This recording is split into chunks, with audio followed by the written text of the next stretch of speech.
Salmo 138.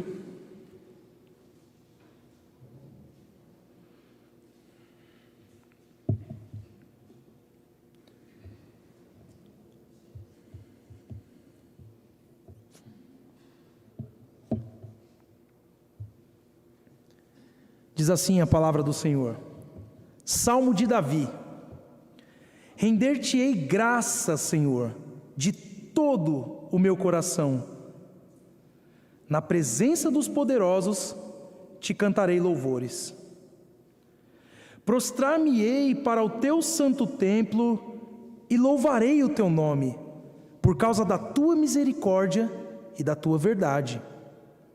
Pois magnificaste acima de tudo o teu nome e a tua palavra. No dia em que eu clamei, tu me acudiste e alentaste a força de minha alma.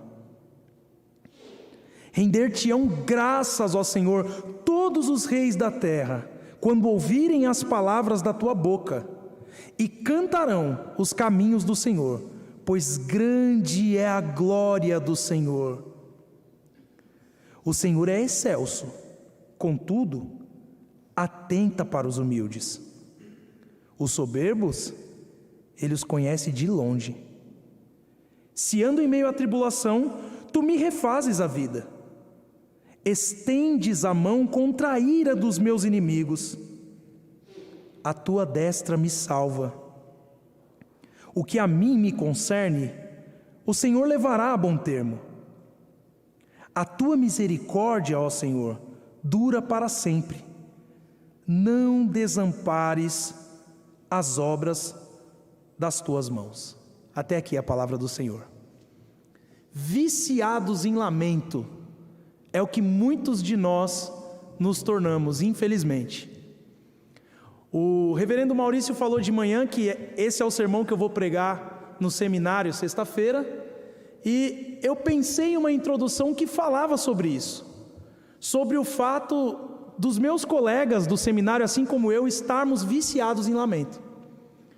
E eu pensei, eu vou mudar essa ilustração para a igreja. Mas eu pensei na igreja. E eu falei, eu não tenho que mudar essa ilustração. Porque, infelizmente, em alguns aspectos, alguns de nós temos ficado viciados em lamentos. Nos salmos que foram pregados lá no seminário até agora, eu serei o último a pregar nessa próxima sexta-feira, a tônica dos salmos é a ideia da tribulação, da angústia, do grito da alma. E isso não é atípico, afinal de contas, a vida é difícil. Se fosse para a gente citar exemplos somente dos irmãos aqui da igreja, sobre sofrimentos que têm passado na área financeira, na área de saúde, na área emocional, talvez, se nós fizéssemos uma lista de todo mundo que pelo menos falou, porque tem gente que ainda nem falou com a gente, mas daqueles que a gente sabe, pelo menos, talvez nós ficaríamos horas aqui, falando sobre quantas coisas difíceis nós temos passado. Mas será que nós não temos ficado viciados em lamento? Pensa, por exemplo, nas notícias que mais rendem no jornal. São as boas ou as ruins? O que dá mais ibope, chama mais atenção? É uma tragédia ou é algo de bom que acontece? E nós, se não tomarmos cuidado, vamos pelo mesmo caminho. Damos uma ênfase muito grande nos sofrimentos e esquecemos de tudo que Deus já fez por nós e das promessas que Ele tem para a nossa vida ainda. Olhando o Salmo 138, ele está logo após do Salmo 137, é óbvio, mas isso é muito significativo porque o Salmo 137 é um salmo onde os israelitas estavam exilados. E quando os opressores pediram para que eles cantassem as músicas de Sião, eles falaram: como nós vamos cantar essas músicas alegres estando aqui, longe do nosso lar, longe do templo, com o templo destruído? Eu não tenho como tirar a minha harpa para tocar uma música agora. Eu prefiro que minha língua se apegue ao céu da boca do que cantar os louvores de Sião longe da minha terra. Mas o Salmo 138, logo após esse Salmo 137, é para nos dizer que, embora haja sim momentos de lamento, momentos de silêncio, momento em que nós não conseguimos abrir a nossa boca para louvar ao Senhor, há momentos em que nós somos convocados a uma adoração corajosa. E essa adoração corajosa é fruto de pessoas que já entenderam o que Deus já fez e o que Deus pode fazer. E nós veremos pelo menos 3 aspectos dessa adoração corajosa. E o primeiro aspecto é que essa adoração corajosa se manifesta em uma gratidão corajosa. Nossa exposição começa no versículo 1, com Davi dizendo que vai render graças ao Senhor de todo o coração na presença dos poderosos. E o que levou Davi a uma declaração tão enfática e corajosa como essa? A gente começa a encontrar a resposta disso quando a gente pensa no contexto em que esse salmo foi escrito. Esse salmo foi escrito provavelmente em resposta à promessa que Davi recebeu de Natã em 2 Samuel 7. Para quem não se lembra, Davi, morando em sua casa, se incomodou pelo fato de o templo ainda não ter sido construído e da arca de Deus estar sendo abrigada numa tenda. E ele fala para o profeta Natã que ele gostaria de construir um templo ao Senhor. E Deus diz para o profeta Natã que, na verdade, ele, o próprio Deus, é quem iria construir uma casa para Davi, mas não falando de uma casa física, e sim falando de uma dinastia sem fim. E veja o que Deus fez com Davi. Ele fez 2 promessas, uma que dizia respeito ao que ele estava vivendo naquele momento, que era a promessa de que tiraria Davi, como já tinha feito, das pastagens, de cuidar das ovelhas, e o faria um grande rei. Mas não só isso, um grande rei que se veria livre das suas batalhas, livre dos inimigos. E aquele era um tempo de guerra, onde o povo não tinha um minuto de paz, tinha inimigos por todos os lados, e Deus disse: olha só, eu vou estabelecer o seu reino, e vai ser um reino estável, vai ser um reino sem esse tanto de guerra, sem esse tanto de tribulação que vocês têm passado. E essa foi a promessa em relação ao presente, mas em relação ao futuro a promessa foi muito maior, porque ele disse: e eu te darei uma dinastia que não terá fim, o seu nome vai perdurar para sempre. Meus irmãos, mesmo numa família numerosa, o nome da pessoa ao longo do tempo é esquecido. Eu, por exemplo, não sei o nome do meu tataravô. Eu não sei nem se essa palavra existe, mas eu sempre ouvi falar do tataravô. Eu não sei o nome do meu tataravô, mas ele existiu. E provavelmente ele fez coisas grandes, coisas não tão grandes, mas eu já não lembro. Eu não lembro o nome dele. E assim acontece com muitas pessoas, mas Deus prometeu a Davi que o nome dele perduraria. E veja só, meus irmãos, esse é um momento de grande glória, mas um momento de perigo também. Porque diante de uma promessa dessa, Davi poderia ter se enchido de soberba, pensado assim: eu sou especial mesmo, hein? Olha só como eu sou bom, Deus vai até me dar uma dinastia eterna, agora posso ficar tranquilo porque o meu nome vai estar lá, vai ser igual o nome do Carlos Adão. Em toda parede vai aparecer, vai ter aqui, na praia, em qualquer lugar vai ter, o meu nome vai estar por todo mundo por aí. Mas não foi isso que Davi fez. Davi ficou impressionado com aquilo que Deus fez. E ele sabia que aquilo era fruto da misericórdia e da fidelidade de Deus, e não dos feitos do próprio Davi. Davi sabia quem ele era, sabia de suas tentações, sabia das vezes que ele não conseguia vencer o pecado e caía. E o mais impressionante, não somente Davi, mas Deus também sabia quem era Davi. E mesmo assim, ele fez essa promessa. E essa promessa não foi por conta de Davi, mas foi por conta da misericórdia e da fidelidade de Deus. E Davi, sabendo de onde ele tinha saído, sabendo tudo que já tinha ocorrido na vida dele, ele diz que é por causa da misericórdia e da verdade do Senhor, pois ele magnificou acima de tudo o nome e a palavra. Davi sabia que o nome se refere ao caráter de Deus, que ele poderia acreditar em tudo que Natã estava dizendo a ele. Por quê? Porque Deus até aquele momento havia cumprido todas as suas promessas ao seu povo. Então Davi tinha segurança de que aquilo que tinha sido dito a respeito dele se cumpriria, porque não dependeria dele, dependeria de Deus. Aqui nós vemos um paradoxo de coragem e humildade.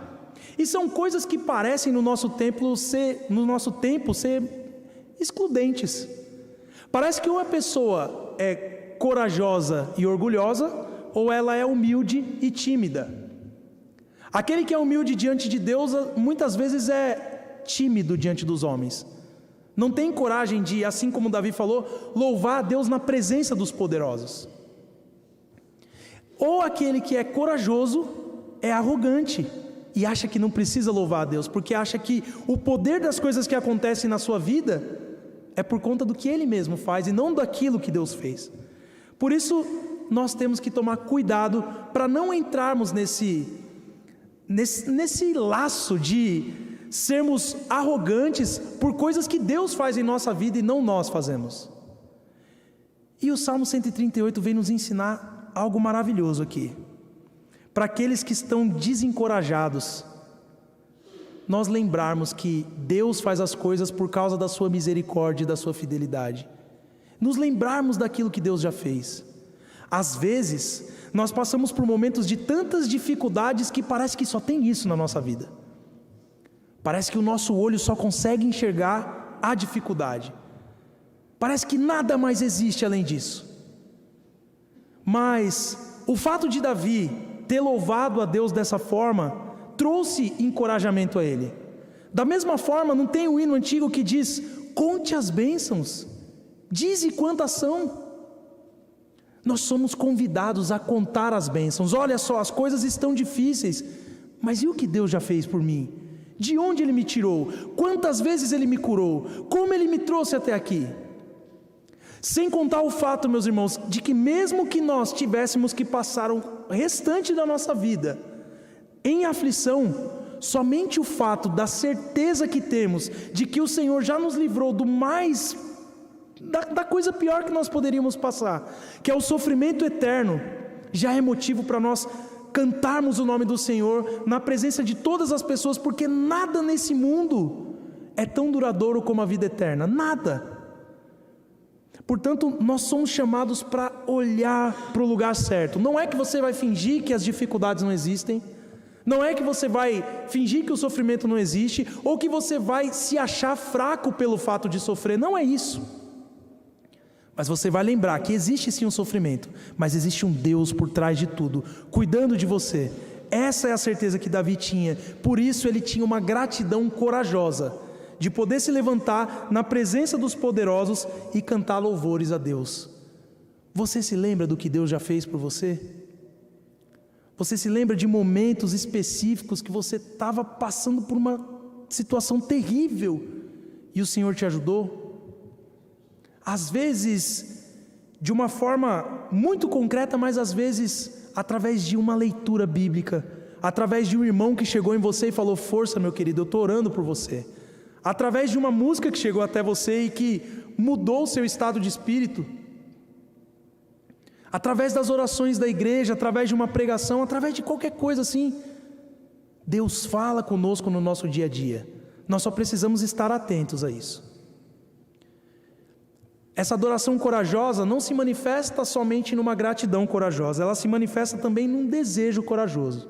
E é o que nós veremos aqui nos versículos 4 e 5, que Davi diz: render-te-ão graças, ó Senhor, todos os reis da terra, quando ouvirem as palavras da tua boca, e cantarão os caminhos do Senhor, pois grande é a glória do Senhor.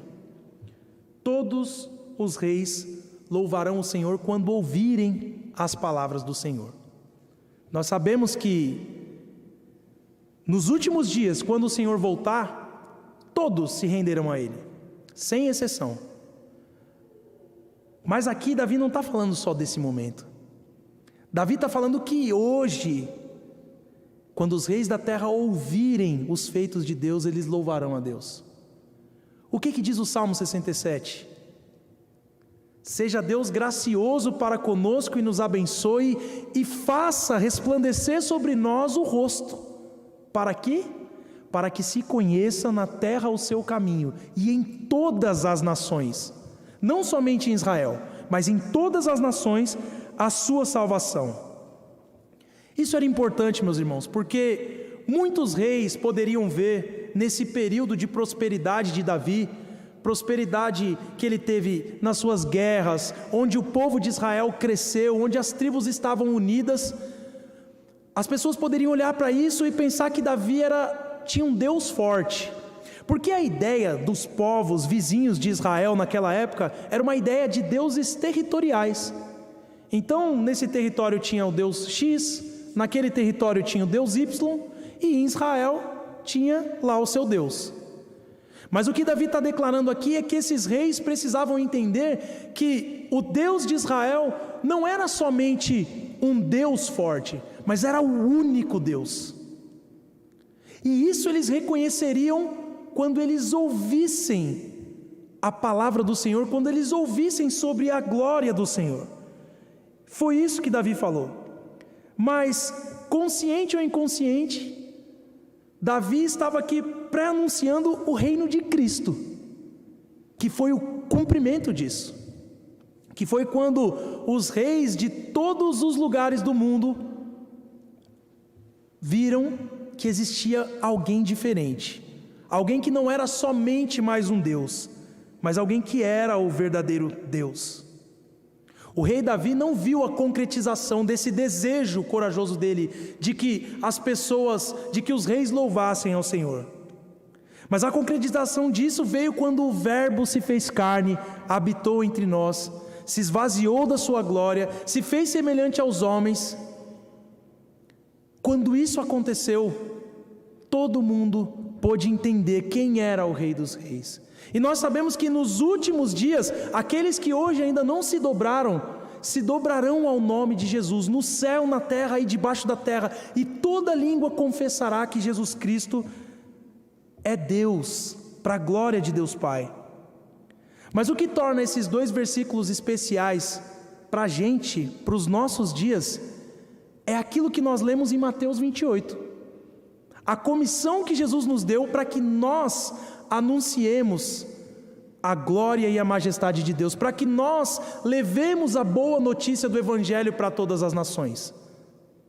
Isso cabe a nós hoje, porque as pessoas se dobrarem diante de Deus quando o Senhor Jesus voltar, é algo muito bom, mas é algo terrível para aqueles que não tiverem se dobrado antes.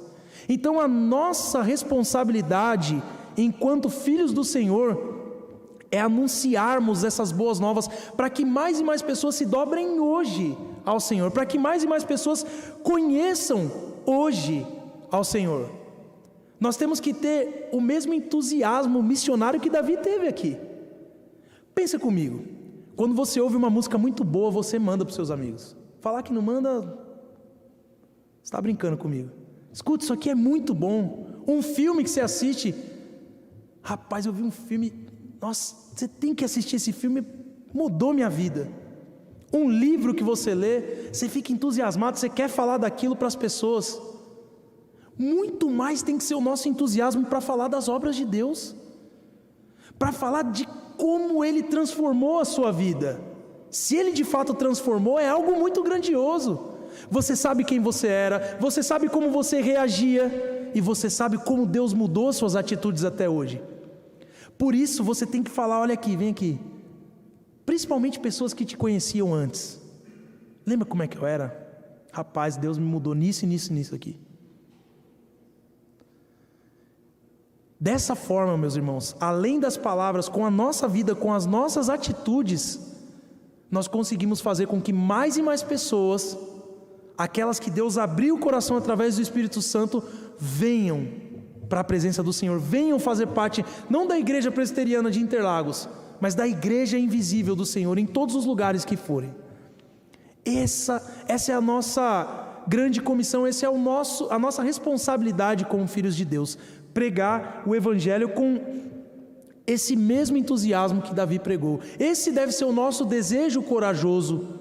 A nossa adoração deve nos levar a esse desejo de que mais e mais pessoas conheçam esse Deus que me transformou e que te transformou também. E por último, meus irmãos, essa adoração corajosa nos leva a uma certeza corajosa. Davi diz no versículo 6: o Senhor é excelso, contudo, atenta para os humildes. Os soberbos, Ele os conhece de longe.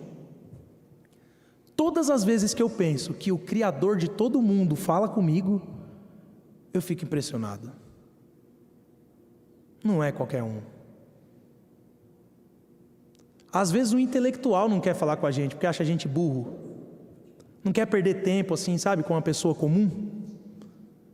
Deus, santo, justo, perfeito, vem ao auxílio do humilde. Deus não procura aquele que tem um perfume importado. Ah, esse está cheiroso, vou falar com ele.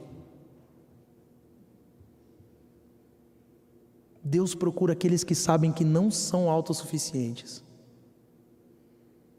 Provérbios capítulo 29, versículo 23 diz: a soberba do homem o abaterá, mas o humilde de espírito obterá honra. Quantas vezes nós vemos na Bíblia falando sobre humildade, sobre o pobre de espírito? E isso não tem nada a ver com vida financeira, meus irmãos. Isso tem a ver com um coração que não é altivo, com pessoas que não são orgulhosas, com pessoas que creem que necessitam de cuidado do Senhor diariamente. Sabe como isso se manifesta? Quando você tem uma vida de oração ativa. Porque quando você não ora, você está acreditando que você pode cuidar da sua própria vida, que você pode se proteger dos males do dia. Mas quantos livramentos que nós passamos sem nem saber? Quantas vezes coisas poderiam ter acontecido com a gente? Ontem mesmo nós passamos por um lugar, e hoje quando eu passei por esse mesmo lugar, tinha um carro batido com poste derrubado em cima do carro, e nós passamos ontem à noite lá andando. Poderia ter sido no exato momento que a gente estava lá. Mas quantas coisas acontecem assim com a gente nem vê. Porque às vezes a gente acha mesmo que a gente dá conta, sabe, de cuidar da nossa vida.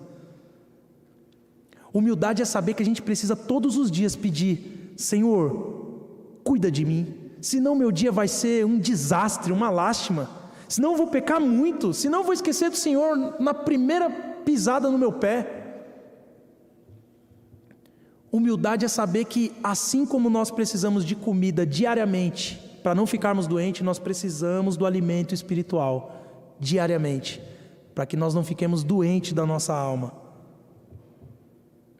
Diante dessa confiança, Davi declara categoricamente que o Senhor iria livrá-lo dos inimigos. E isso faz a gente lembrar de outra passagem maravilhosa do próprio Davi. Davi por um tempo foi perseguido pelo seu próprio filho, que queria matá-lo. No meio dessa perseguição, enquanto ele fugia do filho, ele escreveu isso aqui, ó: em paz me deito e logo pego no sono, porque Senhor, só Tu me fazes repousar seguro. Eu vou pregar sexta-feira no seminário, eu já não estou dormindo direito. Davi estava com perigo de morte, e não era qualquer morte, era morrer pelo próprio filho. E ele disse assim, ó: eu deito e logo durmo. Mas ele não diz isso porque, ele não fala assim: em paz me deito e logo durmo porque eu sou bom mesmo e na hora que ele vier eu vou pegar ele e ele não vai conseguir não, porque eu sou mais rápido que ele. Não. Ele diz aqui: porque Senhor, só Tu me fazes repousar seguro. Davi sabia que o Deus a quem ele servia era o mesmo Deus que havia tirado o povo do Egito, que havia cuidado do povo em todas aquelas batalhas. Davi sabia que quando o exército vencia as batalhas, não era porque Israel era um grande exército, mas é porque o Deus de Israel é o Senhor dos exércitos. É só por isso. Tanto é que quando o povo estava em pecado, o que acontecia? Perdia. Agora, quando o povo estava lá, consagrado, em oração, o que acontecia? Eles venciam as batalhas. Porque não é pela força do nosso braço, mas é por aquilo que o Senhor faz por nós. Nós podemos ter a mesma convicção do salmista. Às vezes, a gente acha que a tribulação que a gente está passando não vai ter fim, não. Parece que vem uma atrás da outra, e mais uma, e a gente vai ficando cansado. Mas o Deus de Davi é o nosso. O Deus de Moisés é o nosso. Nós temos que ter certeza disso, meus irmãos, que quando nós clamarmos ao Senhor, Ele pode não nos dar o livramento que a gente quer, mas Ele vai dar o livramento que a gente precisa, sem dúvida nenhuma. E se você tiver que morrer, não tem problema, porque você é salvo, porque você vai viver eternamente ao lado de Deus. Então não tema. E eu falo isso com muito temor, meus irmãos.